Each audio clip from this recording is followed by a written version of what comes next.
Santo. Amém. Eu sou o bom pastor. Hoje Nosso Senhor apresenta-se a si mesmo como o bom pastor. Se Ele se apresenta como bom pastor, é que podem existir maus pastores, e de facto, no seu tempo, Caifás não era exatamente um bom pastor.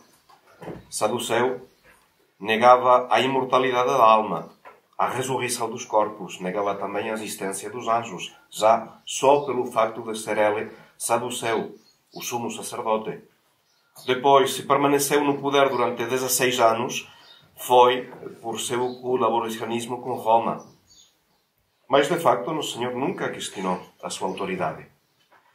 Eu diria que uma tendência diante da atual crise da Igreja é considerar que, se o pastor não é bom, deixa de ser o pastor. É a tese do sedevacantismo. Uma tese tentadora, é uma solução tentadora, porque se apresenta como fácil, simples e ao mesmo tempo como enérgica. Simples porque, um herege não pode ser membro da Igreja, o Papa Francisco é evidentemente um herege, então, menos ainda pode ser o seu chefe. Enérgica porque, digamos, corta pela raiz, não é? Corta pela raiz, vai direto ao dilema, sem liberalismos, sem medo, com decisão, com contundência. O Papa não pode ser Papa, então não é. E tudo fica aclarado. Contudo, a fraternidade nunca considerou, nunca aceitou o sedevacantismo. Por quê? Primeiro, o sedevacantismo é uma opinião. O que é uma opinião? É um juízo que se forma sobre uma questão ou sobre algo questionável. É uma proposta onde a conclusão não é segura. Não é segura. A opinião sempre admite a possibilidade de erro, porque não existem provas completas. Sobre o sedevacantismo, a Igreja, o magistério da Igreja, nunca se pronunciou de maneira definitiva sobre este problema, tal, pelo menos, como o vivemos hoje. Há autores, sim, que discutiram se um Papa pode ser herege, e quando é herege, então, se perde automaticamente o não pontificado, mas a conclusão destes autores são opiniões. Opiniões. Que também não têm em conta a situação atual, porque os que falaram nesse sentido, de o Papa deixaria de ser Papa, era num contexto em que o Papa estava no meio de uma igreja que era católica. Mas hoje, Papa, cardeais, bispos, fiéis, perderam a fé. Então, diante destes argumentos interessantes, mas insuficientes para concluir, e de consequências tão enormes, Dom Lefebvre considerou mais prudente continuar a considerar o Papa reinante como o vicário de Cristo. E a fraternidade fez o mesmo. É um juízo não teórico e puramente especulativo, é um juízo prático e prudencial. Enquanto não tivermos a evidência de o Papa não ser Papa, então supomos que o Papa é Papa. Dizia Dom Lefebvre, numa resposta a um sedevacantista, na prática, não é a inexistência do Papa que constitui a base da minha conduta. Nós não pensamos no facto o Papa não é Papa. Não é isso. Na prática, não é a inexistência do Papa que constitui a base da minha conduta, mas sim a defesa da minha fé católica. No entanto, falava este sedevacantista, o Senhor acredita em consciência que deve partir deste princípio que infelizmente causa confusão e divisões violentas, que é o que eu quero evitar. Então, primeiro, o sedevacantismo é uma simples opinião. Segundo, não resolve o problema. O sedevacantismo dá um salto do especulativo para o prático sem justificação suficiente. Pretende dar uma explicação complexa, uma explicação simples a uma situação complexa. Não calcula as consequências. E, em lugar de aclarar, complica mais a situação. Por quê? Porque o puro sedevacantismo não existe. Não existe o puro sedevacantista. Não. Normalmente, quem é sedevacantista acaba também por afirmar a invalidade dos novos sacramentos. Isto é, não há ordenações sacerdotais. Isto é, Não há mais bispos na Igreja Católica, não há mais sacerdotes. Desde Paulo VI já não há sacerdotes, são leigos disfarçados. Depois, o sedevacantista também normalmente acaba por afirmar que todas as missas novas são inválidas. Isto é, os tabernáculos ficam vazios, os fiéis recebem pão. Teologicamente, não deixa de ser inexato, não é? E depois, não é só que este Papa não é Papa, é que nunca poderá existir de novo um Papa, porque não existem eleitores. Um regresso à situação normal torna-se impossível. Daí, precisamente, a atitude de Dom Lefebvre. O argumento daqueles que negam a existência do Papa colocaria a Igreja numa situação muito complicada. A visibilidade da Igreja é tão necessária para a sua existência que não parece que Deus possa omiti-la durante dezenas de anos. Quem nos dirá onde está o futuro Papa? Como poderia ele ser nomeado se não há cardeais? Nisso existe, dizia Dom Lefebvre, nisso existe um espírito cismático. A nossa fraternidade recusa-se absolutamente a entrar nestas discussões. Queremos permanecer unidos a Roma, ao sucessor de São Pedro, e repudiamos o liberalismo de Paulo VI por fidelidade aos seus predecessores. Então, é uma opinião, não resolve o problema, pelo contrário, complica. Terceiro, não deixa de ser uma fonte de desequilíbrio. Mais do que uma opinião, é uma atitude. O sedevacantismo normalmente significa, os ingredientes do sedevacantismo normalmente são obsessão, uma ofuscação sobre este ponto. O ponto de partida de uma discussão é o Papa não é Papa. De uma discussão que nunca acaba. Podemos discutir eternamente com o sedevacantismo. O sedevacantista nunca acaba esta discussão. Refutamos argumentos, nunca ficam satisfeitos, sempre há algo que contestar. Isto é, os ingredientes não deixa de existir uma certa obstinação, uma certa teimosia, e normalmente num ambiente de pessimismo e de amargura. Uma boa dose de amargura é esperar a segunda vinda de Cristo. Temos de ficar sem fazer nada porque agora já é o Apocalipse e temos de esperar a vinda de Cristo Nosso Senhor. Então, intelectualmente, não é muito teológico. Um teólogo não se forma com 3 cliques na net e 10 artículos bem compridos. Não, isto não faz um teólogo.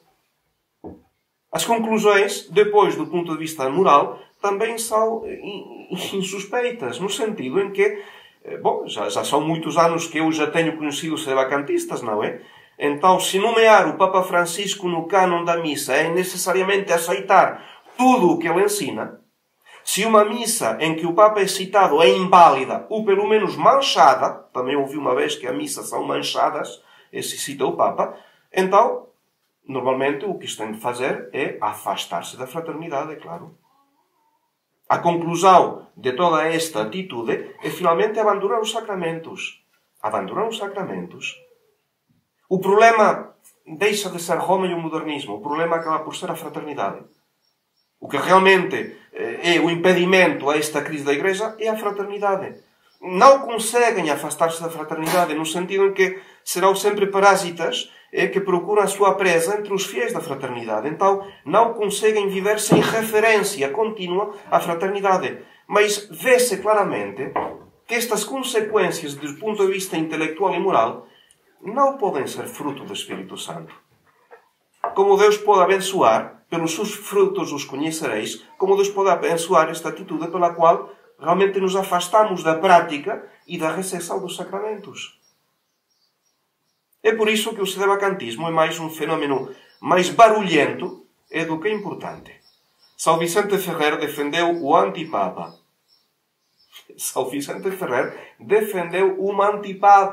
Foi um dos maiores entusiastas do antipapa Bento XIII e nem por isso deixa de ser santo. Isto mostra que o seu engano não impediu a sua santidade. Isto mostra que o facto de o Papa ser Papa ou não Papa, sim, é um problema, mas não é o problema desta crise da Igreja. E a pergunta que Deus vai fazer-nos no juízo particular não é: responde bem, o Papa Francisco era Papa ou não era Papa? Não vai ser a pergunta. Não vai ser essa a pergunta que Deus vai fazer-nos. Então fica claro que, no período que seguiu ao Concílio Vaticano II, Dom Marcelo Lefebvre reconheceu-se o facto do liberalismo e do modernismo professados publicamente pelas autoridades da Igreja. E, ao mesmo tempo, não deixou de reconhecer a legitimidade canónica desta autoridade. E a prudência, em Dom Marcelo Lefebvre e na fraternidade, é considerar, pelo menos na prática e provisoriamente, que a heresia modernista permanece compatível com a posse da autoridade do pontificado. Palavras de Dom Marcelo Lefebvre. Pessoalmente, sempre pensei que esta era uma lógica demasiado simples. E a realidade não é assim tão simples. Não se pode rotular ninguém como verdadeiro herege tão facilmente. É por isso que me pareceu que tinha de permanecer deste lado da realidade, o sentido da realidade, e manter-me em contacto com Roma. Considerar que em Roma havia, apesar de tudo, um sucessor de Pedro. Um mau sucessor. É verdade que não deve ser seguido porque tem ideias liberais e modernistas. Esta atitude, que eu pessoalmente pensava ser o meu dever, é de qualquer modo a mais prudente, a mais razoável e ao mesmo tempo a mais apostólica, porque mantém a esperança de poder convertê-lo. Ao manifestar-lhe a nossa posição e ao expressar-lhe a nossa oposição, talvez o Papa acabe por refletir.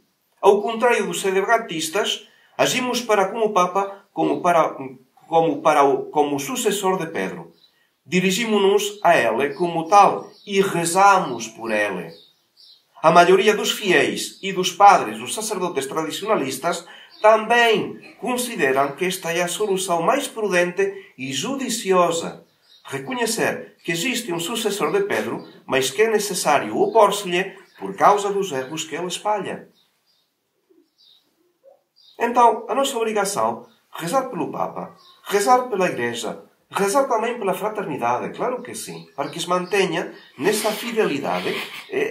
A fraternidade é uma obra de Igreja ao serviço da Igreja. Como diz o Monsenhor Lefebvre, sempre dizia que ele nunca quis ter as suas próprias ideias. Que as suas ideias eram as ideias da Igreja. E nós, sacerdotes, se temos seguido Dom Marcelo Lefebvre, não é porque ele pensava como nós. Quantas pessoas que aderem à fraternidade porque finalmente a fraternidade concorda com elas? Não é isso. Somos nós que queremos pensar como o Sr. Lefebvre. Somos nós que adaptamos as nossas ideias às ideias da Igreja, porque vemos em Monsenhor Lefebvre o bom pastor. Porque vemos na fraternidade uma congregação que representa a Igreja Católica, Apostólica e Romana. Porque vemos na fraternidade um corpo, uma família, uma instituição que nos une à Igreja Católica. E então temos e compreendemos o que significa lutar, trabalhar, combater como num exército organizado e não como os naipes, em que cada um deixa o exército, a tropa, e vai fazer a sua guerra sozinho, aisladamente. Não. Quanta gente está ansiosa de conhecer a fraternidade, não porque a fraternidade pensa como elas, mas porque encontram na fraternidade a voz da Igreja, tal como sempre foi. Então agradeçamos a Deus Nosso Senhor esta figura de um bom pastor que foi Dom Marcelo Lefebvre. E peçamos-se pelo Papa, pela Igreja, pela fraternidade, e o pedimos a Nossa Senhora, que não só medianeira e defensora da Igreja, não, é a nossa fiel esperança. Maria é que é a nossa esperança nesta crise da Igreja, o coração imaculado de Maria. E então dirigimos as nossas preces a Nossa Senhora com as palavras de São Pio X, o patrono escolhido por Dom Marcelo Lefebvre para a nossa congregação. Estas palavras que São Pio X dirigia à Imaculada. Obtende que jamais sejamos envolvidos pelas armadilhas que o inimigo nos prepara, mas cheguemos ao porto da salvação. e que a Igreja e a sociedade cristã, vencendo tantos perigos, cantem novamente o hino da libertação, da vitória e da paz. Em nome do Pai, do Filho e do Espírito Santo.